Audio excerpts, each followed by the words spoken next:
Today's Read-A-Lotamus Read Aloud is Sing With Me, the story of Selena Quintanilla by Diana Lopez, illustrated by Teresa Martinez. I can't wait to read it to you.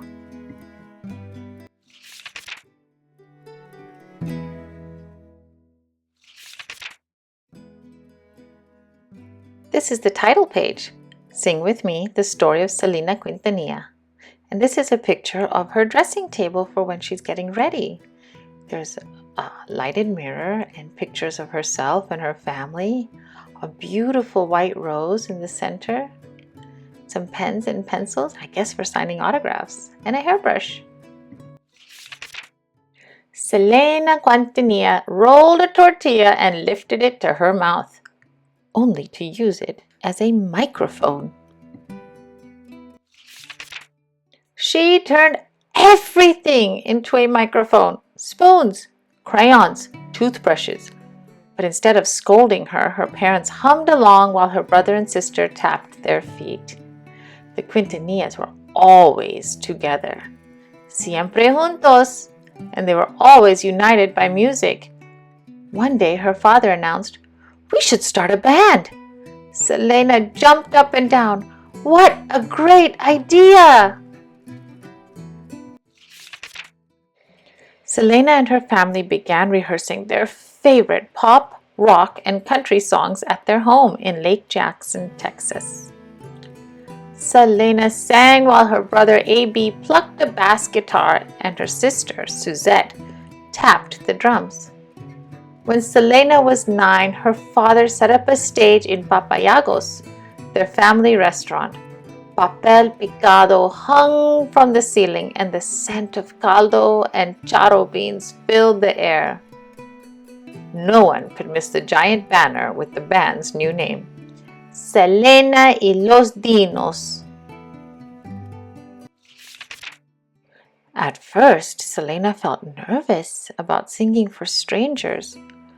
But as soon as she stepped on stage, she realized music quickly turned strangers into friends. While she sang Feliz Cumpleaños to customers celebrating their birthdays, she said, "Sing with me!" The waiters, cooks, and customers joined her, their voices united by song. Whether the restaurant was almost empty or so full that people had to wait for seats, Selena always sang her best. Then the recession of the early 1980s hit, and no one had money to eat at Papagayos. Soon the Quintanillas lost their restaurant and their home. Selena was 10 when they drove 3 hours south to Corpus Christi, where they would stay with relatives until they could support themselves again. What will this new city be like? Selena wondered. She opened the window, tasting the salty air from the Gulf of Mexico. As they crossed the harbor bridge, Selena began to sing. A.B. and Suzette didn't have their instruments, but they clapped out rhythms. Then their mother let loose a most glorious grito, and their father cheered, "Orale!" They used their last dollars to buy a bus, which they named Big Bertha, and drove to Houston, Laredo, McAllen, Valpurias, Del Rio, and Freer to perform. They sang at weddings, quinceañeras, and rodeos, sometimes for as little as $100. Times were tough, but at least they were together. While they traveled through Texas, the audiences made requests. Selena loved to sing their favorites, but when they asked for Tejano songs, she found herself apologizing because she couldn't speak Spanish. "Why didn't you teach me?" Selena asked her parents. They were quiet for a moment. Then her father said, "When we were growing up, we got punished if we spoke Spanish in school. That's why we taught you only English. At the time, it was the language of schooling and success." Selena understood that her parents thought they were helping her, but she really wanted this connection with her audience. I'm going to learn Spanish, she decided, so more people can sing along. At first, Selena learned the songs phonetically, sounding out the words. Roll your R's, and remember that the H is silent, she kept reminding herself. After she learned a few songs in Spanish, her family booked a gig at a Tejano music festival. Selena loved the other musicians' bolo ties, cowboy hats, and western boots. She was so excited to join them. But even though she said hola with a silent H, they waved her off. No room for girls in the Tejano music world, they said. For a tiny moment, Selena wanted to give up. But then she heard the music and the footbeats of dancing couples. It's up to me, she realized. I have to make room. The main stage was for the popular bands, so she went to a side stage to perform. She put her heart and soul into each Tejano song, even when she didn't understand all the Spanish words she was saying. When she finished, she said, "Muchas gracias," and the audience cheered. Muchas gracias means thank you. At 12, she recorded her first song, Se acabó aquel amor, in a room by herself. Selena missed the company of a band and audience. How could she sing without people to dance and hum along? She closed her eyes, tried to put feeling into music. She repeated the Spanish pronunciations to herself and focused on the song's meaning. But singing in a studio was much different than in front of a live audience. Then she remembered all the mothers, fathers, brothers, sisters, and abuelos who went to her concerts. She wasn't singing for the producers behind the window. She was singing for families and friends.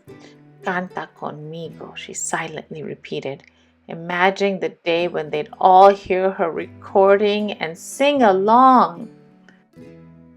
Canta conmigo means sing with me. Soon Selena recorded more songs, many written by A.B., who mixed rock, country, and pop for their unique Tejano sound. Suzette kept playing the drums, and between gigs, she and Selena studied fashion magazines, designing new clothes, trying different hairstyles. Selena didn't buy her stage outfits. She made them with her mother's and sister's help. Meanwhile, Big Bertha took them to stages around the US and Mexico. Crowds of 20 turned to crowds of hundreds. On the road, Selena kept studying Spanish.